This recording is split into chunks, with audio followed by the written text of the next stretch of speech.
قصري نايتهم بماكلاي بحري كسبرو بزفتنلو زموتو سدتኛታት ጎዲሎም የመናውያን ገበብቲ ዓሳ ብኤርትራ ዝተሓዝሉ እዋን ከም ሰለይቲ ወተሃደራት ከም ዝረኣዩ ናይ ዓይኒ መሰኻኽር ገሊፆም ግብፂ ንምዕቋር ማይ ዲጋ ተሃድሶ ብዝምልከት ካብ ኢትዮጵያ ወግዓዊ መግለፂ ሓቲታ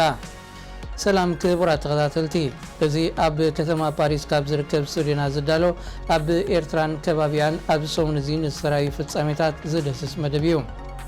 ኣብ ናይ ሎሚ ትሕዝቶና ብተወሳኺ ሓለቓ ስታፍ ሰራዊት ሶማል ካብ ነፍሲ ቅትለታዊ መጥቃዕቲ ንስክላወፅ እዩ ሰበስልጣን ነበር ኢትዮጵያ ተዋሂቦም ዝነበረ ኣባይቲ ናብ መንግስቲ ኣታዊ ኮይኑ 7 ሚኒስትራት መንግስቲ ሱዳን ናይ ስንብታ ወረቐት ኣቕሪቦም ዝብልዋ ርእሳት ዜና ክንደስስ ኢና ክሳብ ፍጻሜ ምሳና ክትፀንሑ ብኽብሪ ዝዕድመኩም ቢንያም ስሞኔ ሰናይ ምክትታል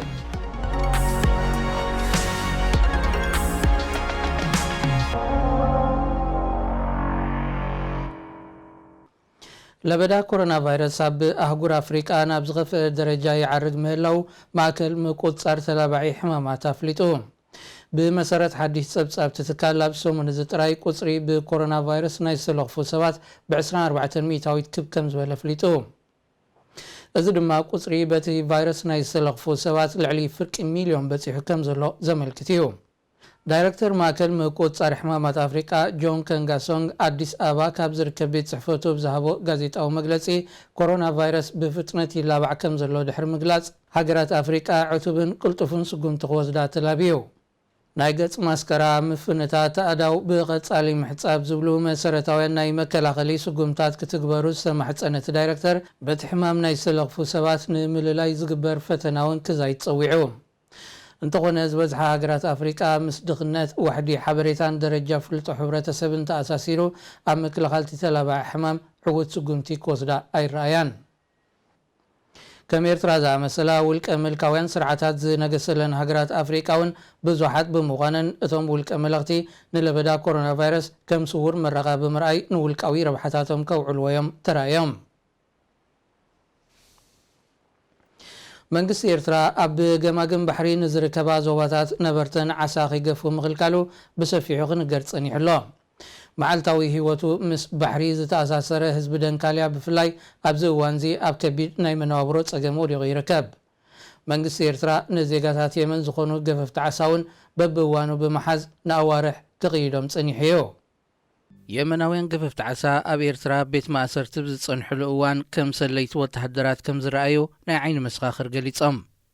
እቶም ኣብ ዝቐረባ እዋን ናብ ዓዶም ዝተፋነዉ ገፈፍቲ ዓሳ ምስ ማዕከናት ዜና ሃገሮም ኣብ ዘካየድዎ ቃለ መጠይቕ ሓለዋ ባሕሪ ኤርትራ ብሓይሊ ብረት ከብኪቦም ናብ ቤት ማእሰርቲ ድሕሪ ምድጓኖም ከም ሰለይቲ ወተሃደራት መርመራ ከም ዘካይዱሎም ገሊፆም መንግስቲ ኤርትራ ክልማይ ጥሒሶም ብምባል በብእዋኑ ዝሕዞም የመናውያን ገፈፍቲ ዓሳ ንኣዋርሕ ድሕሪ ምድጓን ንብረቶም ሃጊሩ ናብ ሃገሮም ከም ዝሰዶም ክሕበር ፀኒሑ እዩ ዶባት ክልማያት ኤርትራን የመንን ብኣህጉራዊ ሕጊ ዝተዳነየ እኳ እንተኾነ ገለ ባህላውያን ገፈፍቲ ዓሳ ንጹር ስእሊ ከም ዘይብሎም እቶም ካልኦት ከዓ ኣብ ኣህጉራዊ ክልማይ እንከለዉ ብሓይሊ ባሕሪ ኤርትራ ከም ዝተሓዝዮም ዝኸሱ እንተኾነ መንግስቲ ኤርትራ ንገዛእ ዜጋታት እኳ ኣብ ገማግም ባሕሪ ዓሳ ክገፉ ከልኪሉ ከም ዘሎ ብኤርትራውያን ተጣበቕቲ መሰላት ክሕበር ፀኒሑሎ ብፍላይቲ ዕለታዊ መነባብሮኡ ብምግፋፍ ዓሳ ዝነባበር ህዝቢ ኤርትራ ብሰንኪ እዚ መንግስቲ ኤርትራ ብገዛእ ህዝቡ ፅኒዕዎ ዘሎ ዘይተኣወጀ ሕጊ ህዝቢ እቲ ከባቢ ንጥሜት ተቓሊዑ ከም ዘሎ በብእዋኑ ክግለጽ ፀኒሑ እዩ ኤርትራ ትርከበና ብምብራቅ ኣፍሪቃ ዝርከባ ሃገራት ህዝበን ብኸቢድ ናይ መነባብሮ ቅልውላውን ጥሜትን ይገረፍ ከም ዘሎ ተገሊጹ ካብ በበይነን ኣህጉራውያን ትካላት ስታቲስቲክስ ዝወሃብ ዘሎ ሓበሬታ ከም ዘመልክቶ ኣብዚ ናይ ለበዳ ኮሮና ቫይረስ እዋን ኣዝዩ ገኒኑ ዝረኣይ ዘሎ ናይ ቁጠባ ቅልውላው ቀንዲ መሰረቱ ስርዓተ ሕጊ ዘይክተል ምሕደራን ውሽጣዊ ግርጭትን ምዃኑ እዩ ዝግለጽ ማእከል ስታቲስቲክስ ሱዳን ብዕለት 14 ሓምለ ብዘውፅኦ ሓበሬታ ቁጠባዊ ዝቕባበታ ሃገር ናብ 136 ሚእታዊት ክቢሉ ከም ዘሎ መልኪቱ እዚ ካብ ዝሓለፈ ወርሒ ጥራይ ብልዕሊ 22 ሚእታዊት ዝወሰኸ ዝቕባበ ዝፈጠሮ ምንቁልቋል ሸርፊ ባጤራታ ሃገር ኣብ መግቢ ነዳድን ዝኣመሰሉ መሰረታዊ ነገራት ከቢድ ፅልዋሕ ዲሩ ከም ዘሎ መልኪቱ ኣብ ኤርትራ እውን መንግስቲ ነዚ ኣብ ገዛ ናይ ምዕፃው እዋን ተጠቒሙ ንኩሉ ንግዳዊ ንጥፈታት ደው ከብል ብምግባሩ ካብን ናብን ሃገር ዝኣቱ ኮነ ዝወፅእ እዋን ብዘይምህላው ህዝቢ ኣብ ከቢድ ናይ መነባብሮ ፀገም ወዲቑ ከም ዘሎ ክሕበር ፀኒሑ እዩ ድሕሪዚ ኣብ ገዛ ናይ ምውሻብ እዋን መሕላፉ ዝህሉ ቁጠባዊ ስትራቴጂን ንምሕዋዩ ዝተኣመመ መደባትን ዝገልጽ ብወገን መንግስቲ ኤርትራ ዛጊጥ ንህዝቢ ስለ ዘይተገልጸ ጸገም ህዝቢ ኤርትራ ብቐንዱ ኣብቲ ዘይቁርዒ ምሕደራ ከም ዘለዩ ብበበይኖም ወገናት ዝወሃብ ዘሎ ትንተነ ኣብ ካልኦት ሃገራት ምብራቕ ኣፍሪቃ ብተመሳሳሊ ውሽጣዊ ፖለቲካዊ ዘይርግውነትን ዓሌት ዝመንቀልዩ ግርጭትን ኣብ ቁጠባ ከቢድ ማሕንቆ ፈጢሩሎ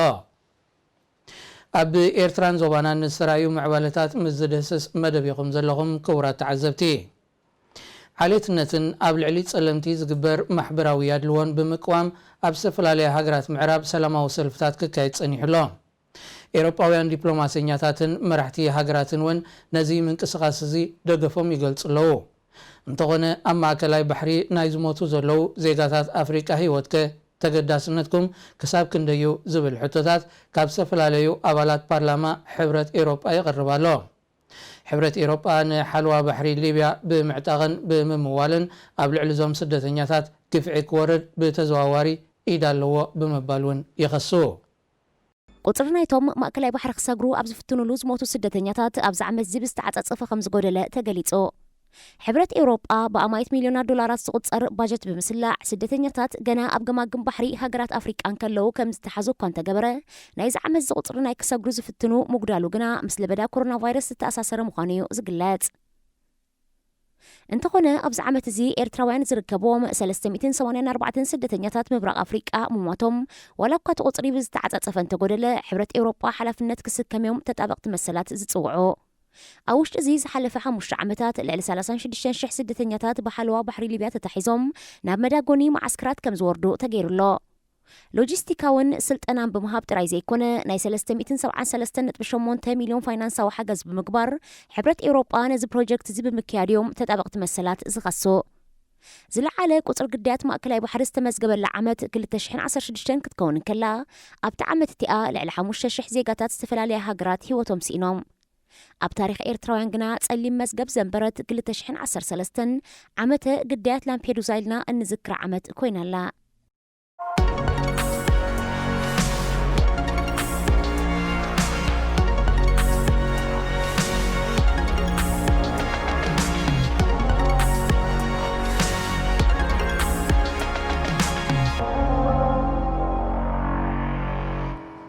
ሸውዓተ ሚኒስትራት መንግስቲ ሱዳን በገዛ ፈቃዶም ስልጣኖም ገዲፎም ቀዳማይ ሚኒስትር ሃገር ጠለብ ሰላማዊ ሰልፊ ዘካየደ ህዝቢ ንምምላእ ብዝብል ምክንያት ምቅያር ካቢኔ ሚኒስትራት ከካየድ ከም ዝኾነ ምግላጹ ድሕሪ ሳልስዮም እቶም ሚኒስትራት ባዕሎም ስልጣኖም ዘረክቡ ዘለዉ እዞም ሸውዓተ ሚኒስትራት ስልጣኖም ባዕሎም ዘረክቡ ዘለዉ ቀዳማይ ሚኒስትር ዓብደላ ሐምዶክ ካብ ነዊሕ እዋን ሒዝዎ ዝጸንሐ መደብ ኣቐዲሞም ስለ ዝፈለጡ እዮም ክብሉ ተንተንቲ ፖለቲካት ሃገር የመልክቱ ገለ ካብዞም ስልጣኖም ገዲፎም ዘለዉ ሚኒስትራት ብሓይሊ ንናጽነትን ለውጥን ዝሰርሑ ምስ ምዃኖም ኣብቲ ጊዜያዊ ናይ ልፍንቲ መንግስቲ ዝያዳ ምትፍናን ከይፈጥር ስጋት ኣሎ ካቢኔ ሚኒስትራት ሱዳን ምስ ቀዳማይ ሚኒስትር ኣብ ሓያሎ ጉዳያት ዘይምርድዳእ ከም ዘለዎ ዝእንፍት ቃላት ሚኒስትር ዜናታ ሃገር ብ30 ሰነ ገሊጹ ነይሩ እዩ ነዚ ተፈጢሩ ዘሎ ናይ ስልጣን ሃጓፍ ንምምላእ ዓብደላ ሐምዶክ ጊዜያውያን ሚኒስትራት ሸይሙሎ ኢትዮጵያ ናይ ኣገልግሎት ዕድሜኦም የእኪሎም ጥሮታ ንዝወፁ ሰበስልጣናት በበይኑ ውልቃዊ ሓለፋታት ክግበረሎም ዘፍቅድ ሕጊ ጸኒሕዋ እዩ እዚ ብበበይኖም ፖለቲከኛታት ዝተፈላለዩ ርእቶታት ዝወሃቦ ሓለፋታት ባይቶ ወከልቲ ህዝቢ ምትዕራያት ከም ዝገበረሉ ኣብ ዝሓለፈ ሳምንታት ተገሊጹ እዩ በዚ መሰረት መንግስቲ ኢትዮጵያ ናይ ገለ ጥሮታ ዝወፁ ሰበስልጣናት ኣባይቲ ናብ መንግስቲ ኣታዊ ከም ዝኸውን ገይሩሎ ሰለስተ ኢትዮጵያውያን ሰበስልጣን ነበር ብመንግስቲ ዝተዋህቦም መንበር ኣባይቲ ከም ዝተሓድጉ ዘሪፖርተር ካብ ከተማ ኣዲስ ኣበባ ኣብ ዘመሓላለፎ ዜና ኣመልኪቱ ብመሰረት ዝቐረበ ጸብጻብ ሚኒስተር ጉዳያት ወፃኢ ነበር ኣቶ ስዩም መስፍን ከምኡውን ዳይሬክተር ሰላምን ጸጥታን ዝነበረ ኣቶ ስብሓት ነጋ ብመንግስቲ ተዋሂቦም ዝነበረ ኣብ ኣዲስ ኣበባ ዝርከብ ኣባይቶም ናብ መንግስቲ ተመላሲ ኮይኑሎ ላዕለዋይ ቤት ምኽሪ ኢትዮጵያ ዘሕለፈ ውሳኔ ምዃኑ ዝንገረሉ እዚ ጥሮታን ዝወፁ ሰበስልጣን ነበር ዝውሃብ ሓለፋታት ተመላሲ ዝገብር ሕጊ ቅድሚ ሓያሎ መዓልታት ከም ዘሕለፈዩ ዝግለጽ ኣብ ዝቐረባ እዋን ካብ ስልጣና ዝተኣልየት ሚኒስተር ኢንዱስትሪ ነበር ወይዘሮ ፈትለወርቅ ገብረ እግዚኣብሔር እውን ተዋሂብዋ ዝነበረ መንበሪ ገዛ ናብ መንግስቲ ኣታዊ ከም ዝኸውን ተገይሩሎ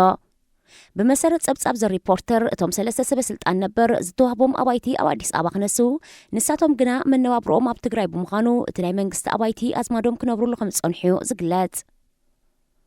ቤት ምክሪ ኢትዮጵያ እዚ ምምላስ ንብረት መንግስቲ ካብ ሰበስልጣናት ነበር ሓላፍነት ዝወስደሉ ሚኒስትር ፋይናንስ ምዃኑ ኣብ ወርሒ ሰነ ኣብ ዘካየዱ ኣኼባ ምውሳኑ ዝዝከር እዩ።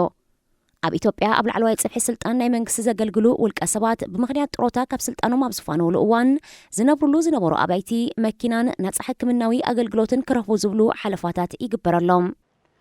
ዩጋንዳ ፕሬዚደንታዊ ምርጫ ንምክያድ ኣብ እትዳለወሉ ዘላ እዋን ኣብ ልዕሊ ናይ ውልቂ ሚድያ መጥቃዕቲ ክካየድ ምጅማሩ ኣሻቓሊ ከም ዝኾነ ኮሚቴ ንምጥባቕ ጋዜጠኛታት ኣፍሊጡ። እቲ ኣህጉራዊ ትካል ኣብ ዝሃቦ መግለፂ ን34 ዓመታት ኣብ ስልጣን ዝጸንሐ ፕሬዚደንት ዮወሪ ሙሴቬኒ ነቶም ብቁሉዕ ዝነቕፍዎ ጋዜጠኛታትን ጸሓፍትን ከኣስር ምጅማሩ ፍሊጡ። ፖለቲካ ሓዘል ዜና ምድላው ሓደገኛ ኮይኑ ብምባል ንኩነታት ሃገሮም ዝገልጹ ዘለዉ ጋዜጠኛታት ብፖሊስን ኣባላት ጸጥታን ብፍራህን ማእሰርትን ይወርዶም ከም ዘሎ ሓቢሮም።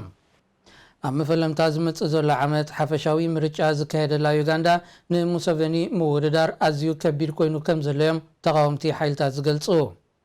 ተሪፈን ዘለዋ ማዕከናት ዜና ተን ብመንግስቲ ዝውነናን ምስ ሙሴቬኒ ዝደናገፃን ጥራይ ብምዃነን ምስ ህዝቢ ተራኺብና ጎስጓሳትና ክነካይድ ኣይከኣልናን ክብሉ እዮም እቶም ተቃወምቲ መረሮኦም ዘስምዑ። ኣብ ዩጋንዳ ምዚ ጉዳይ ዝብዝተሓዝ ኣብዚ ዓመት እዚ ጥራይ ልዕሊ 10 ጋዜጠኛታትን ጸሓፍትን ኣብ ትሕቲ ቀይዲ ኣትዮም ከም ዘለዉ እዩ ኮሚቴ ምጥባቕ ጋዜጠኛታት ዝገልጽ። ሓለቓ ስታፍ ሰራዊት ሶማል ካብ ብነፍሲ ቅትለታዊ መጥቃዕቲ ንስክላ ከም ዝወፀ ማዕከናት ዜና ሃገር ገሊፀን።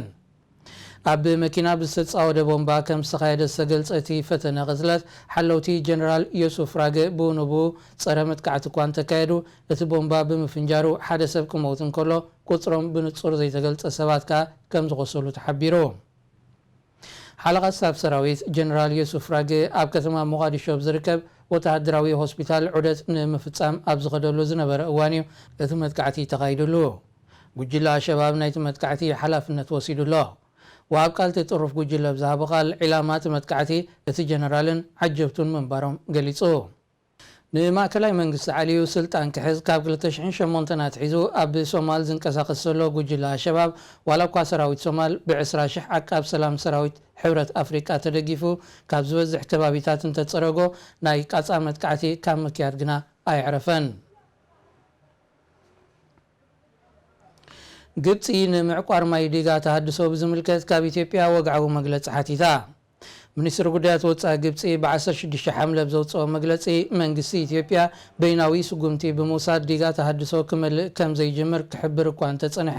ናይ ሳተላይት ስእልታት ዘርዮ ዘሎ ሓቅታት ግና ዝተፈለየ ምዃኑ መልኪቱ። መንግስቲ ኢትዮጵያ ነቲ ክሲ ናይ ኣሉታ ምላሽ ክህበሉ ድሕሪ ምጽናሕ ዝሓለፈ ሳልስቲ ሚኒስትር ሃብቲ ማይን ጸዓትን ሃገር ንመንግስታውያን ማዕከናት ዜና ሃገር ኣብ ዝሃቦ መግለፂ እቲ ዲጋ ማይ ክመልእ ምጅማሩ ይሓቢሩ። እንተኾነ ብድሕሪዚ ናይ መንግስቲ ግብፂ ወግዓዊ ጠለብ መንግስቲ ኢትዮጵያ ዝህቦ ዘሎ ሓበሬታ እቲ ዲጋ ክመልእ ምጅማሩ ብመደብ ዝተገብረ ዘይኮነ ክራማት ናይዚ ዓመት ሓያል ዝናብ ሒዙ ብምምፁእ ዘጋጠመ ናይ ተፈጥሮ ፍጻሜ ኢሉ። ከም ዝፍለጥ ኢትዮጵያ ግብፅን ሱዳንን ን10 ተኸታታሊ መዓልታት ዘካየደ ወዘተ ብዘይፍረዩ ተዛዚሙ። ክቡራት ተኸታተልቲ ንሎሚ ኣብ ኤርትራን ከባቢያን ኣተኪሩ ኣብ ዝሓለፈ ሰሙን ዝተራዩ ምዕባለታት ዝደስስ መደብና ኣብዚ ተዛዚሙሎ። ስለምክትታልኩም ብስመይን ብስም ኩሎም ኣዳለውቲ ዝመደብን ምስጋናይ እናቕረብኩ ዝፋነወኩም ቢንያም ስሞኔ ሰላም ቅነ